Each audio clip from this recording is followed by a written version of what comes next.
பண்ணுங்க. ஆண்டவரே எமக்கு நன்றி, நன்றி அப்பா.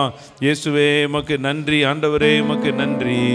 ஆண்டவரே எமக்கு நன்றி அப்பா. ஹல்லேலூயா. வழி திறக்கும் அதிசயம் நடந்திடுமே, செங்கடலும் பிளந்தே வழிவிடுமே.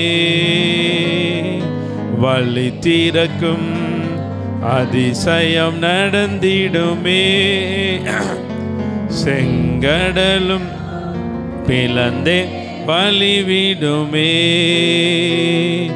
தடைகளெல்லாம் தகர்ந்தே போகுமே.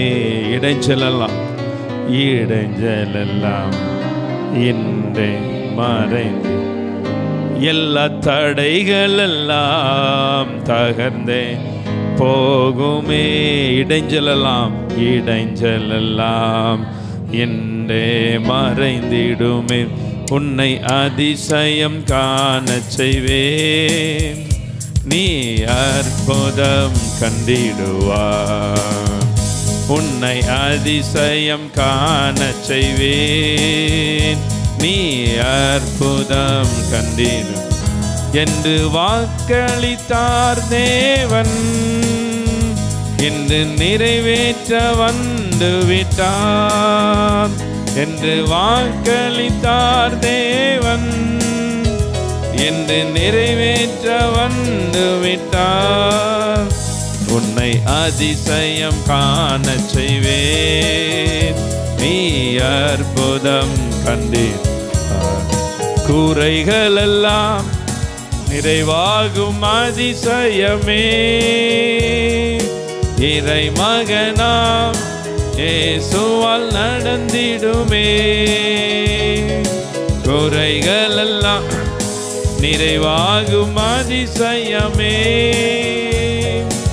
இறை மகனாம் இயேசுவால் நடந்திடுமே. வாதையெல்லாம் மறைந்தே போகுமே, பாதையெல்லாம் நெய்யால் பொழிந்திடுமே. எல்லா வாதையெல்லாம் மறைந்தேன் போகுமே. ஆமென். பாதையெல்லாம் நெய்யாய் பொழிந்திடுமே. உன்னை அதிசயம் காணச் செய்வேன், நீ அற்புதம் கண்டிடுவாய். உன்னை அதிசயம் காணச் செய்வேன், நீ அற்புதம் கண்டிடும் என்று வாக்களித்தார் தேவன். இன்று நிறைவேற்ற வந்து விட்டார். என்று வாக்களித்தார் தேவன், என்று நிறைவேற்ற வந்து விட்டார். உன்னை அதிசயம் காணச் செய்வேன், நீ அற்புதம் கண்டிடு. இந்த காலை நேரத்தில் தேவ சமூகத்தில் வந்திருக்கிற உங்களுக்காக நான் விசேஷமாக ஜெபம் பண்ண போகிறேன். ரெக்கார்டாவது தம்பி. கர்த்தர் உங்களை கண்ணோக்குகிற ஒரு தேவனாய் இருக்கிறார். நீர் எகிப்து தேசத்திலிருந்து புறப்பட்ட நாளில் நடந்தது போலவே உன்னை அதிசயங்களை காண பண்ணுவேன். இந்த மாதத்தில் சில அதிசயங்களை நீங்கள் பார்க்க போகிறீங்க. இந்த மாதத்தில் சில நன்மைகளை நீங்கள் பார்க்க போகிறீங்க. இந்த மாதத்தில் எதிர்பாராத ஆச்சரியமான நன்மைகளை எல்லாம் கர்த்தர் உங்களை தேடி வரும்படி பண்ண போகிறார். ஓ, நன்றியோடு ஆண்டவரை ஸ்தோத்திரம் பண்ணுங்க. எல்லா கரங்களை தட்டி எல்லா ஆண்டவரை ஸ்தோத்திரம் பண்ணுங்க. அது மாத்திரமல்ல, கர்த்தர் நமக்கு பெரிய காரியங்களை செய்தார். இது நிமித்தம் நாம் மகிழ்ந்திருக்கிறோம் என்று சொல்லி சில பெரிய காரியங்களை கர்த்தர் உங்கள் வாழ்க்கையில் செய்ய போகிறார். அது நிமித்தம் நீங்கள் மகிழ்ச்சியோடு களி கூர்ந்து நிற்பதற்கு கர்த்தர் உதவி செய்வார். கிருபையாய் நேசிக்கிற நல்ல பிதாவே, இந்த காலை நேரத்தில் உம்முடைய ஆலயத்துக்கு வந்து உம்மை துதித்து ஆராதித்த உம்முடைய ஜனங்கள் எல்லார் மீதும் உம்முடைய தயவுள்ள கரத்தை வைங்க, கிருபையுள்ள கரத்தை வைங்க.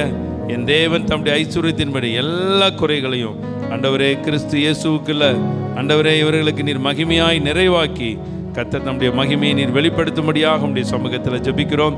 ஆராய்ந்து முடியாத பெரிய காரியங்களையும் எண்ணி முடியாத அதிசயங்களையும் செய்து ஆண்டவரே உம்முடைய மகிமையும் இவர்களுக்கு வெளிப்படுத்தி கர்த்தர் தயவு பாராட்டுவீராக.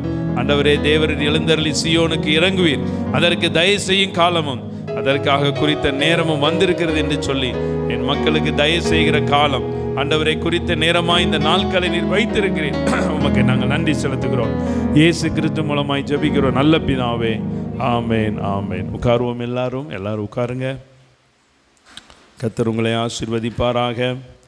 இந்த 25வது நாளிலும் நீங்கள் தேவ சமூகத்துக்கு வந்திருக்கிறீங்க. இன்று காலையில் கர்த்தரினோடு ஒரு வார்த்தையை பேசினார். அந்த வார்த்தையை சொல்லி நான் உங்களை ஆசீர்வதித்து விட்டு ஒரு வேத பகுதியை நம்ம தியானித்து நம்ம நிறைவு செய்ய போகலாம். ஏசாயா 60ஆம் அதிகாரத்தினுடைய 5வது வசனத்தை ஒருத்தர் வாசிங்க. அப்பொழுது நீ அதை கண்டு ஓடி வருவாய், உன் இருதயம் அதிசயப்பட்டு பூரிக்கும், கடற்கரையின் திரளான கூட்டம் உன் வசமாய் திரும்பும், ஜாதிகளின் பலத்த சேனை உன்னிடத்திற்கு வரும். ஒரே ஒரு வார்த்தையை கர்த்தர் எனக்கு கொடுத்தார். உன் இருதயம் அதிசயப்பட்டு பூரிக்கும். சொல்லுங்க பாப்போம். உன் இருதயம் அதிசயப்பட்டு பூரிக்கும். உன் இருதயம் அதிசயப்பட்டு பூரிக்கும். கடந்த 3 மாதங்கள் எத்தனையோ கலக்கங்கள் உங்கள் வாழ்க்கையில் இருந்திருக்கலாம். இருதயம் கலங்கின ஒரு சூழ்நிலையில் இருந்திருக்கலாம். இருதயத்தில் சில சஞ்சலங்களோடு நீங்கள் கஷ்டப்பட்டு கொண்டிருக்கலாம். சில இருதயத்தில் சில வருத்தங்கள் வேதனைகளோடு நீங்கள் இருக்கலாம். ஆனால் இந்த மாதம் நமக்கு ஏற்கனவே ஒரு வாக்குத்தத்தத்தை கர்த்தர் கொடுத்திருக்கிறார். துணையாக இருப்பேன், துணை செய்வேன், துணையாய் நிற்பேன் அப்படின்னு சொல்லி ஒரு வாக்குத்தத்தம் கொடுத்திருக்கிறார். ஆனால் இன்று விசேஷமாக இந்த காலை ஆராதனைக்கு வந்திருக்கிறவங்கள பார்த்து கர்த்தர் சொல்லுகிறார், உங்கள் இருதயம் அதிசயப்பட்டு பூரிக்கும். அப்படியே உங்களுடைய இருதயத்தின் மேலே கைகளை வச்சு, ஆம், என்னுடைய இருதயம் அதிசயப்பட்டு பூரிக்கும். அல்லேலூயா. அப்போ ஒரு பெரிய ஒரு கவலையின் பாதை, சஞ்சலத்தின் பாதை, ஒரு எதிர்பார்ப்பில் நம்ம இருக்கும் பொழுது திடீர்னு ஒரு நன்மை நடக்கும் பொழுது நம்முடைய இருதயத்தில் அப்படியே ஒரு சந்தோஷம் வரும். அந்த இருதயத்தில் வரக்கூடிய சந்தோஷத்தை விவரிக்க முடியாது.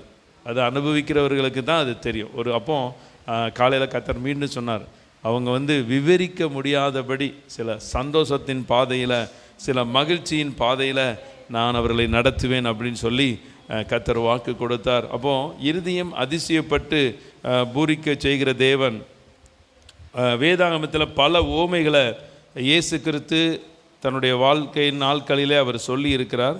ஆனாலும் சில ஓமைகள் நமக்கு ரொம்ப ஒரு ஆசீர்வாதம். ஒரு எக்ஸாம்பிளாக சொல்லி, ஒரு ஓமைகளாக சொல்லி, கதைகளாக சொல்லி சில பிரசங்கத்தை கர்த்தர் ஜனங்களுக்கு பண்ணியிருந்தால் கூட அந்த ஓமைகள் கூட நமக்கு ரொம்ப ஒரு ஆசீர்வாதம் தான். ஓமைகளின் அதிகாரம் என்று சொல்லக்கூடிய லூக்கா 15ஆம் அதிகாரத்தை நம்ம எடுத்துக்கொள்வோம். அதில் 3 ஓமைகள் உண்டு. லூக்கா 15ஆம் அதிகாரத்தில் 3 சம்பவங்கள் உண்டு. அந்த 15ல் 3 ஓமைகள், 3 சம்பவங்கள் உண்டு. ஆனால் அந்த 3மே உங்களுக்கு ரொம்ப ஆசீர்வாதம். இன்றைக்கி நம்ம ஒரே ஒரு ஓமையை சுருக்கமாக நம்ம தியானித்து நான் உங்களுக்கு ஜெபிக்க போகிறேன். வாசிங்க லூக்கா 15ஆம் அதிகாரத்தினுடைய 8, 9, 10 3 10 வெள்ளிக்காசை உடையவளாக இருந்து அதில் ஒரு வெள்ளிக்காசு காணாமற் போனால் விளக்கை கொளுத்தி வீட்டை பெருக்கி அதை கண்டுபிடிக்கிற வரைக்கும் ஜாக்கிரதையாய் தேடாமல் இருப்பாளோ, கண்டுபிடித்த பின்பு தன் சிநேகிதிகளையும் அயல் வீட்டுக்காரிகளையும் கூட வரவழைத்து, காணாமற் போன வெள்ளிக்காசை கண்டுபிடித்தேன், என்னோடு கூட சந்தோஷப்படுங்கள் என்பாள் அல்லவா. அல்லேலூயா. இப்போ கவனிங்க. முதலாவது ஒரு வார்த்தை, உங்களுடைய இருதயம் அதிசயப்பட்டு பூரிக்கும். இங்கே ஒரு ஓமை. இந்த ஓமையில் ஒரு ஸ்திரீ ஒரு மிகப்பெரிய மகிழ்ச்சிக்கு ஒரு காரணமாய் மாறுறாங்க. அந்த மிகப்பெரிய மகிழ்ச்சி பெற்ற உடனே தன்னுடைய சிநேகிதிகள், அயல் வீட்டுக்காரிகளெல்லாம் வரவழைத்து அந்த சந்தோஷத்தை பகிர்ந்து கொள்ளக்கூடிய ஒரு சூழ்நிலையில் அவங்க மாறுகிறத நம்ம பார்க்கும். அப்போ கவனிங்க. அப்போது இந்த நாளில் 2வது கர்த்தர் உங்கள் வாழ்க்கையில் வெகு சீக்கிரத்தில் செய்ய போகக்கூடிய இன்னொரு காரியம், உங்களுடைய சந்தோஷத்தை பக்கத்தில் இருக்கிறவங்களிடத்துல பகிர்ந்து கொள்ளக்கூடிய அளவில் கர்த்தர் உங்களை மாற்ற போகிறார். அல்லேலூயா. அப்போ இதில் சொல்லப்பட்டிருக்கு காணாமற் போன வெள்ளி காசு. அப்போ காணாமற் போன வெள்ளி காசு அப்படிங்கிறது சில காணாமற் போன நன்மைகளை குறிக்கக்கூடிய ஒரு காரியமாக இருக்கிறது. சில நன்மைகள் உங்கள் வாழ்க்கையில் காணாமற் போயிருக்கும். நன்மைகள் காணாமல் போயிருக்கா? ஆமாம். அடிக்கடி வீட்டில் சாவி தான் காணாமல் போகுதுன்னு சொல்கிறீங்களா? இப்போ பெரிய செல்லே காணாமல் போகுது. அல்லேலூயா. அது பார்த்திங்கன்னா செல், பட்டன் செல் வச்சுருந்தா அது எங்கேயாவது கிடக்கும். உடனே அதை ரிங் கொடுத்து தான் என்ன பண்ண வேண்டியிருக்கு, தேட வேண்டியிருக்கு. அப்போ நான் அடிக்கடி நினைப்பேன், இந்த சாவியெல்லாம் காணாமல் போனோடனே இந்த சாவியும் சத்தம் போட்டால் பரவாயில்லையே, சாவியும் இந்த நம்ம திறக்கிற சாவி, மெட்டலில் இருக்கிற சாவியும் அடிக்கடி நம்ம தேடுறோம். அப்போது அந்த தேடுறது ஒரு கஷ்டம், தேடி கிடச்சிட்டா ஒரு சந்தோஷம். அல்லேலூயா. அப்போ அதிகாலையில் என்னை தேடுகிறவர்கள் கண்டடைவார்கள். அப்போது என்னை கண்டடைவர்கள் மெய் பொருளை சுதந்தரிப்பார்கள் அப்படின்னு பைபிளில் வசனம் இருக்குது. இங்கே பாருங்கள், ஒரு ஸ்திரீ 10 வெள்ளிக்காசு 10 வெள்ளிக்காசு உடையவளாக இருந்து அதில் ஒரு வெள்ளிக்காசு காணாமல் போயிட்டு. எத்தனை போயிட்டு? ஒன்று தான் காணாமல் போயிட்டு. சரி, உதாரணத்துக்கு சொல்லலாம், ஒரு 100 ரூபா வச்சுருக்கீங்க, 10 தாளா, ஒரு 10 ரூபா காணாமல் போயிட்டு அப்படின்னா விடுவீங்களா? அல்லேலூயா. விட மாட்டோம், அப்படி தானே? அந்த 10 ரூபாய்க்கு என்ன பண்ணுவோம், நம்ம தேடுவோம். நேற்று எங்கள் பாப்பாவுக்கு அப்படின்னு சொல்லி ஒரு 50 ரூபா கொடுத்தேன். பாப்பா ரொம்ப வெயில் அடிக்கி முடிச்சு வரும்போது ஏதாவது ஜூஸ் குடிச்சிக்க அப்படின்னு சொல்லிட்டு 50 ரூபா குடித்தேன்னா, அப்போ எங்கள் பாப்பா என்ன பண்ண, அதை அப்படியே அப்போ நான் அந்த கட்டிலில் வைக்கிறேன், போகும்போது எடுத்துக்கிட்டேன் அப்படின்னு சொல்லிட்டு எடுக்கும்போது அப்போ ஒரு 10 ரூபாயை காணும் அப்படின்னு சொல்லிட்டு கட்டிலே தேடிக்கிட்டு இருந்தான். பாப்பா கொஞ்சம் கீழே தேடிப்பார், கண்டிப்பாக கீழே கிடக்கணுன்னு. கீழே கிடந்தோன்னே எடுத்தோன்னே அவளுக்கு ஒரு மகிழ்ச்சி, கிடச்சிட்டுது அப்படின்னு. அல்லேலூயா. அதுதான் இந்த செய்தி கொடுக்கறதுக்கு நேற்று எனக்கு ஒரு மனசுக்குள்ளே வந்துச்சு. அப்போ காணாமற் போனது 10 ரூபாயோ 2 ரூபாயோ 1 ரூபாயோ, அதில் ஒரு சந்தோஷம். இப்போ நான் உங்களுக்கு இன்றைக்கி நான் சொல்கிறேன், மனதார ஆசீர்வதிக்கிறவங்கள, சில காரியங்களெல்லாம் நீங்கள் இழந்திருப்பீங்க. சில பணம் எல்லாம் உங்களை கையை விட்டு போயிருக்கோம். சில பணமோ சில பொருளோ எது உங்களை கையை விட்டு போயிருந்தாலும் சரி, இந்த மாதத்தில் நீங்கள் அதற்காக விசேஷமாக ஜெபம் பண்ணுங்க. கண்டடைவதற்கு கர்த்தர் உதவி செய்வார். பணம் போயிருந்தாலும் சரி, நகை போயிருந்தாலும் சரி, பொருள் போயிருந்தாலும் சரி, ஏதோ ஒரு இழப்பு சில நேரம் நீங்கள் தெரிஞ்சோ தெரியாமலோ தவறு நிமித்தம் இழந்திருக்கலாம். சிலர் உங்களை ஏமாற்றி வஞ்சகமாக என்ன பண்ணியிருக்கலாம், வஞ்சித்து ஏமாற்றி இருக்கலாம். எந்த பணமாக இருந்தாலும் சரி, இன்றைக்கி உங்களோட கர்த்தர் பேசுகிறார். இன்று நீங்கள் இன்றைக்கி புதன்கிழமை நீங்கள் உபவாச ஜெபம், நீங்கள் வாய்ப்பு இருந்தால் சபையில் வந்து ஜெபம் பண்ணுங்கள். இன்றைக்கி கர்த்தர் காலையிலேருந்து திரும்ப சொன்ன காரியம் அதுதான். என்னுடைய மக்கள்கிட்டருந்து சில பணங்கள் வஞ்சகமாக போயிருந்தாலும் சரி, அறியாமையில் அவங்க இழந்திருந்தாலும் சரி, அதை நான் திருப்பி தருவேன் அப்படின்னு சொல்லி கர்த்தர் வாக்கு கொடுக்கிறார். அப்போ இங்கே பாருங்கள், அதில் ஒரு வெள்ளிக்காசை காமல் போனால் விளக்கை கொளுத்தி, எதை கொளுத்துறா? விளக்கை கொளுத்துறா. விளக்கு அப்படிங்கிறதுக்கு வேதத்தில் அநேகம் சொல்லப்படுது. விளக்கு அப்படிங்கிறது கர்த்தருடைய வசனம், கர்த்தருடைய வார்த்தை. இன்னொன்று உங்களுடைய கண். உங்கள் கண்ணானது சரீரத்தினுடைய, ஆமாம். அப்போ விளக்கை கொளுத்தணும். சில நேரத்தில் நம்ம கண்ணை திறக்கணும். எதுக்காக தெரியுமா? கண்ணை திறக்கிறது வேத வசனத்தை வாசிக்கிறதுக்காக. நீங்கள் வேத வசனத்தை வாசிக்காத வரைக்கும் கர்த்தர் உங்களோடு பேச முடியாது. அல்லேலூயா. அப்போது நேற்று என்ன ஒரு இன்றைய சிந்தனைக்கு தினமும் ஒன்று எடுப்பேன். நேற்று ஒரு சிந்தனையை வாசிக்கிட்டு இருந்தேன். உங்களுடைய வீட்டில் வேதாகமம் மூடி வைக்கப்பட்டிருக்கிற நேரம் வரைக்கும் சாத்தான் ரொம்ப சந்தோஷப்பட்டுக்கிட்டே இருக்கானா, சாத்தான் மகிழ்ச்சியாக இருக்கானா. நீங்கள் வேதத்தை திறக்கும் போதே நீங்கள் அவனுக்கு ஒரு அடி கொடுக்கீங்களாம், முதுகில் கொடுக்கீங்களாம், செவிட்டில் அடி கொடுக்கீங்களாம். போட்டு சொல்கிறார், அப்படி எழுதியிருந்தார். அது பெரிய சிந்தனையாக இருந்ததுனால அதை போட முடியாது. அப்போ நீங்கள் வேதத்தை திறக்கும் போதே அவனுக்கு அடி கொடுக்க ஆரம்பிக்கிங்களாம். நீங்கள் வேதத்தை திறக்கும் பொழுதே கர்த்தர் உங்களோடு பேசுவதற்கு ஆயத்தமாக மாறுகிறார். அப்போ விளக்கை கொளுத்தி. அதனால் பார்த்திங்கன்னா நம்மளுக்கு ஈஸ்டர் வரப்போகிறது. இந்த மாதம் 20ஆம் தேதி ஈஸ்டர் சண்டே வரப்போகுது. அதுக்குள்ளே எப்படியாவது ஒரு பொருத்தனையாக நீங்கள் என்ன பண்ணணும், சில அதிகாரங்களை நீங்கள் வாசிக்கணும். மத்தேயு, மார்க்கு, லூக்கா வாசித்திரணும், சுவிசேஷ புஸ்தகத்தை வாசித்திரணும், இல்லை நீதிமொழிகளை வாசித்திரணும், சங்கீதத்தை வாசித்திரணும், இல்லைன்னா ஏசாயா தீர்க்கதரிசியை வாசித்திரணும். இல்லை நான் கடைசியில் போய் வெளிப்படுத்தல் விசேஷம் எனக்கு அது புரியுதோ புரியலையோன்னு சொல்லி கர்த்தருடைய புஸ்தகத்தில் தேடி வாசிக்கு. நீங்கள் கர்த்தருடைய புஸ்தகத்தில் தேட தேட இழந்த நன்மையெல்லாம் கர்த்தர் உங்களுக்கு தேடி கொடுப்பார். பக்கத்தில் இருக்கவங்களுக்கு சொல்லுங்கள், நீங்கள் கர்த்தருடைய புஸ்தகத்தில் தேட தேட நீங்கள் தொலைச்சதெல்லாம் கர்த்தரே தேடி கொடுத்துருவார். அல்லேலூயா. அப்போது விளக்கை கொளுத்தி அடுத்தால வீட்டை பெருக்கி. மனுஷனுடைய சரீரம் ஒரு ஆலயம், ஒரு வீடு. வீட்டை பெருக்கி. நம்ம வீட்டை தான் பெருக்கியிருக்கோம். நம்மளை நம்ம பெருக்கியிருக்கோமா?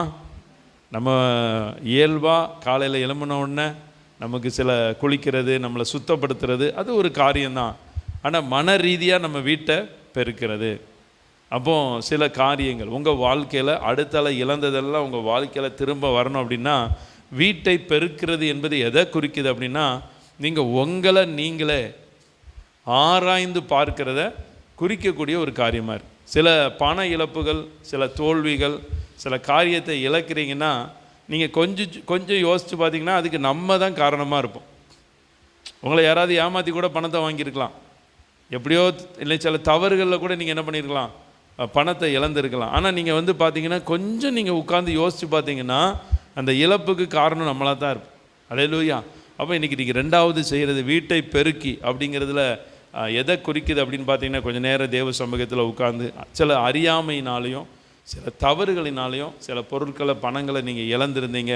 இந்த வெள்ளிக்காசு, ஒரு வெள்ளிக்காசு மாதிரி சில நன்மைகளை நீங்கள் இழந்திருந்தீங்கன்னா நீங்கள் உண்மையிலே தேவ சமூகத்தில் உட்கார்ந்து ஆண்டவருடைய சமூகத்தில் நீங்கள் மனஸ்தாபப்படணும். ஆண்டவரே, இது என் ஞானத்தில் நான் செஞ்சேன், என் திறமையில் நான் செஞ்சேன், நான் என் சம்பாத்தியம் தானே அப்படின்னு சொல்லி நான் சில காரியத்தை நான் என்ன பண்ணேன், என்னுடைய அந்த ஞானத்தில் நான் செஞ்சேன், அது என்னுடைய வாழ்க்கையில் ஒரு இழப்புக்கு காரணமாக இருக்குதுன்னு சொல்லி நீங்கள் தேவ சமூகத்தில் உண்மையாக போய் நீங்கள் மனஸ்தாபப்பட்டீங்கன்னா அவர் தீங்குக்கு மனஸ்தாபப்படுகிற தேவன். உங்களுடைய இழப்புகளுக்கும் உங்களுடைய ஏமாற்றம் தோல்விகளுக்கும் அவர் மனஸ்தாபப்படுகிற தேவனாக இருக்கிறார். அது மாத்திரமல்ல, வீட்டை பெருக்கி அதை கண்டுபிடிக்கிற வரைக்கும் ஜாக்கிரதையாக தேடாமல் இருப்பாளோ.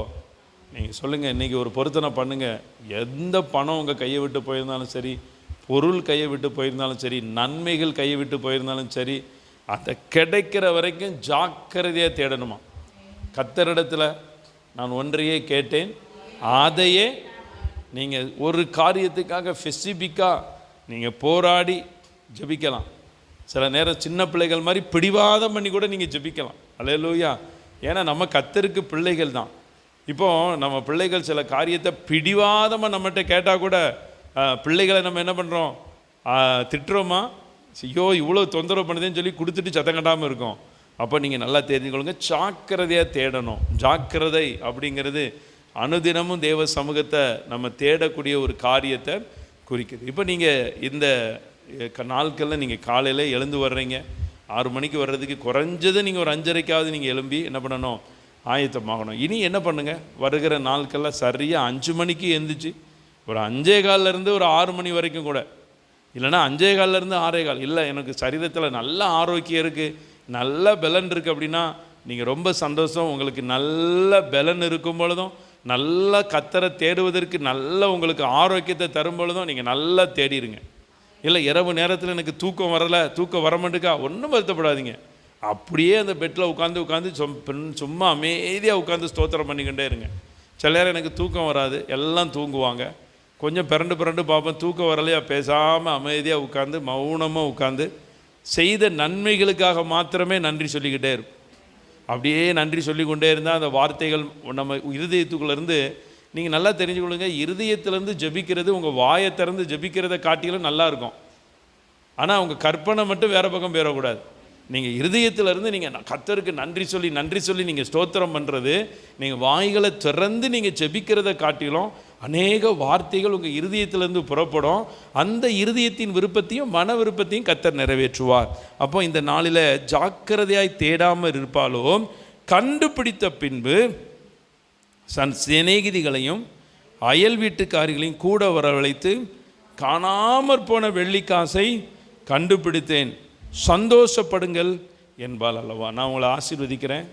இந்த 2வது மாதம் இன்றைக்கி இந்த இடத்துல இருக்கிற உங்கள் வாழ்க்கையில் காணாமல் போன பொருள் எல்லாம் உங்கள் வீட்டை தேடி வரட்டும்.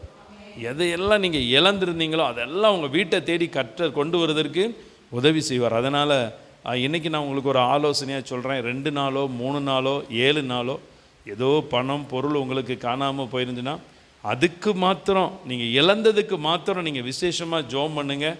இந்த மாதத்தில் கர்த்தர் உங்களுக்கு ஒரு அற்புதத்தை காண பண்ணுவார்.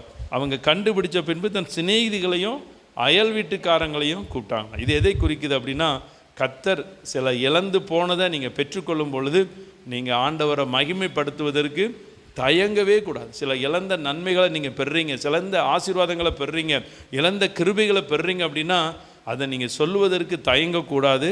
அது மாத்திரமல்ல, என்ன காரணத்துக்காக இழந்தேன் அப்படிங்கிறதையும் நீங்கள் சொல்லி என்ன பண்ணணும், எச்சரிப்பதற்கு நீங்கள் ஆயத்தமாக இருக்கணும்.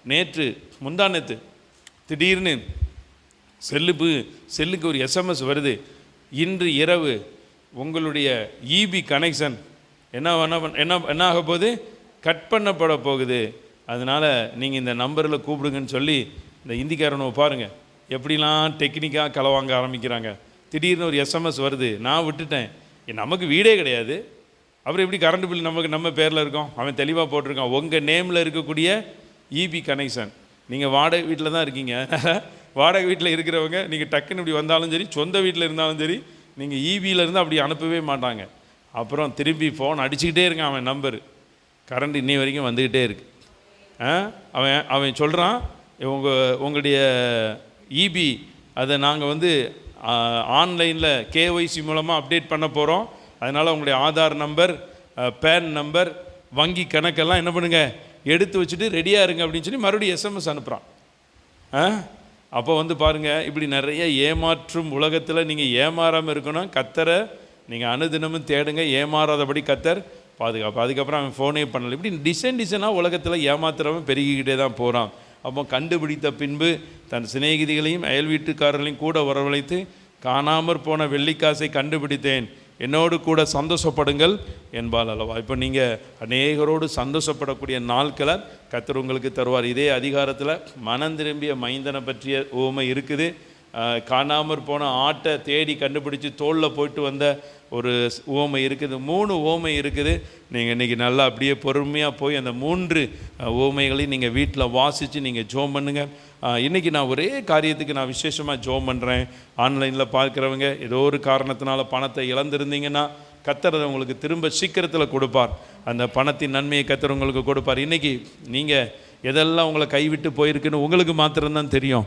எதெல்லாம் நீங்கள் இழந்திருந்தீங்க அப்படின்னு சொல்லி அவர் எல்லாவற்றையும் இழந்தவராக தான் சிலுவையில் தொங்கினார்.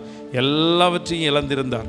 எல்லாம் ஒரு தன்னுடைய ஆடையை கூட இழந்து ஒரு அரை நிர்வாண கோலத்தில் தான் இயேசு கிறிஸ்து சிலுவையில் எல்லாவற்றையும் இழந்தவராக தொங்கி இருக்கிறார்.